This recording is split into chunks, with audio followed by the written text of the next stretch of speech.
Okay, welcome to the mini lecture on critical thinking. This is a second in a series of lectures on that topic.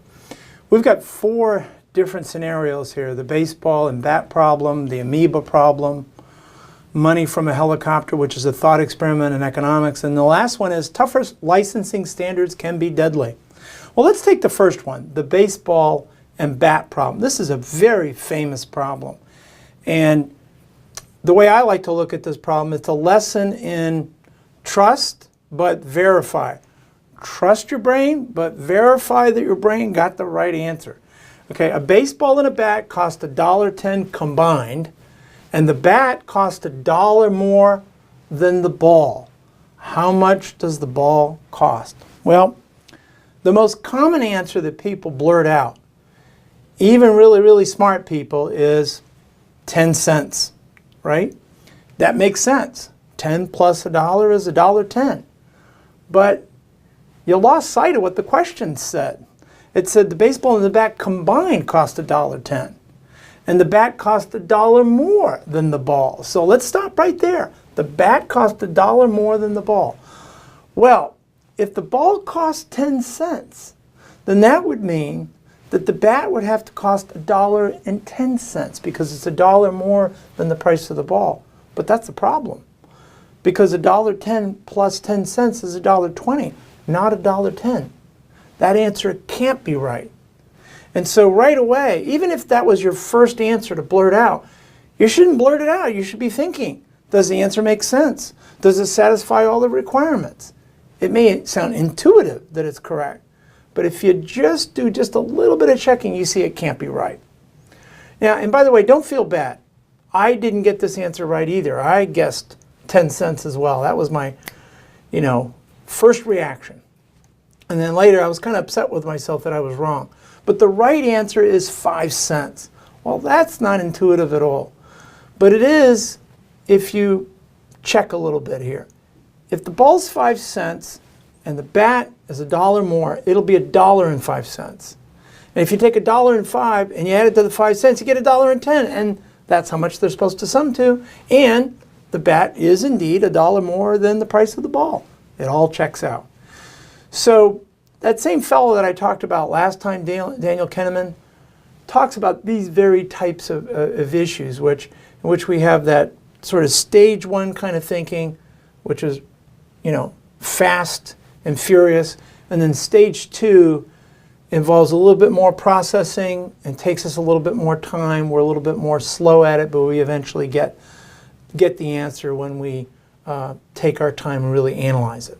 The second one is an interesting problem, and it comes from the field of mathematics, and it is a heck of a puzzle. Here it goes. Let's say that there's an amoeba in a bottle in a laboratory. Amoeba is a one single cell organism. And let's assume that with each passing minute, the number of amoebas in the bottle double. Now, you're not told how many amoebas there are in the beginning, but that doesn't really matter. So each passing minute, the number of amoebas doubles, and after 40 minutes, the entire jar is filled full of amoebas, and you couldn't get any more amoebas in there even if you tried. Okay, it's completely full. So the question is, if it takes 40 minutes for it to get full, how many minutes would have to pass by for it to be half full? And again, if you're quick on the draw, you're likely to answer 20 minutes, because that seems to make a lot of sense. If it took 40 for it to get full, it ought to take half that amount to get half full. But remember, the problem also said that the number of amoebas in the jar doubles every minute. So let's just examine if 20 minutes makes sense. Well, if it's half full at 20 minutes, it will be completely full in 21 minutes because it doubles in population.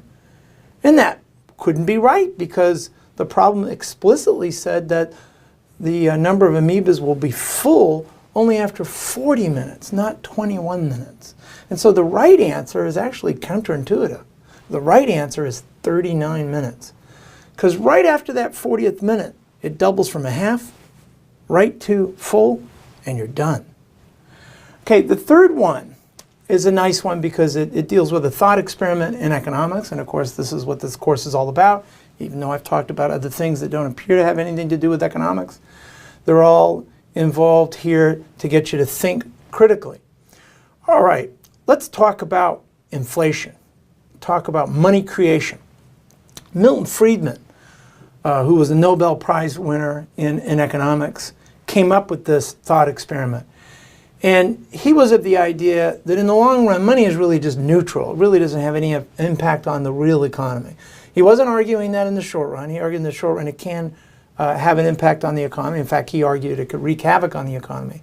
But the way he thought about it was the following. Imagine that you doubled the money supply by having government helicopters filled full of cash, just dumping money all over the country, to the point where the money supply literally just doubled in a matter of hours after the helicopter got through dumping all the cash out the window.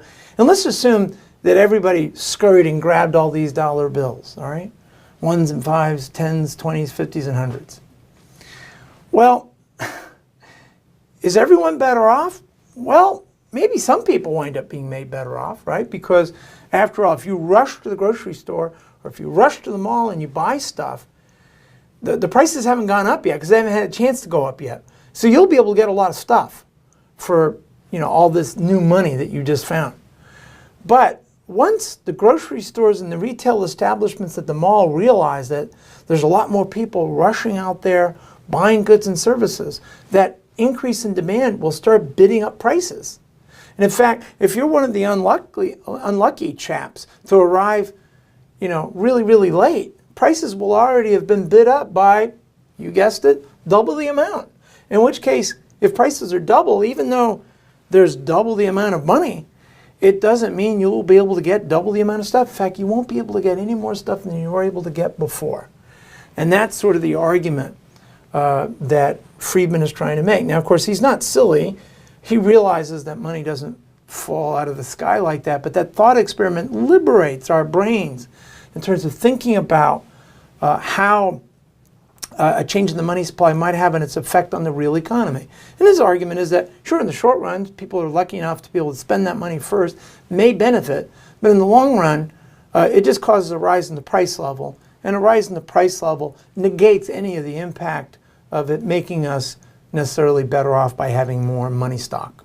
All right, the last one is a little bit more commonsensical and practical, but at the same time elusive. So it's a bit of a paradox. Tougher licensing standards can be deadly. Let's take, for example, electricians.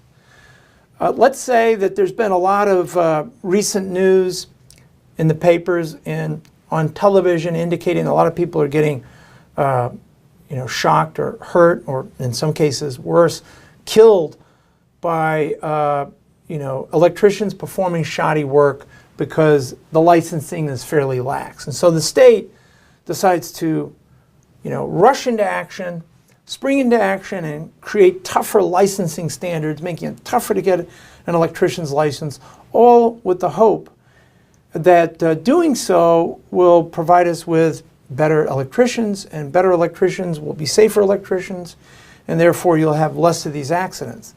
But that's stage one thinking. We really need to think stage two and stage three.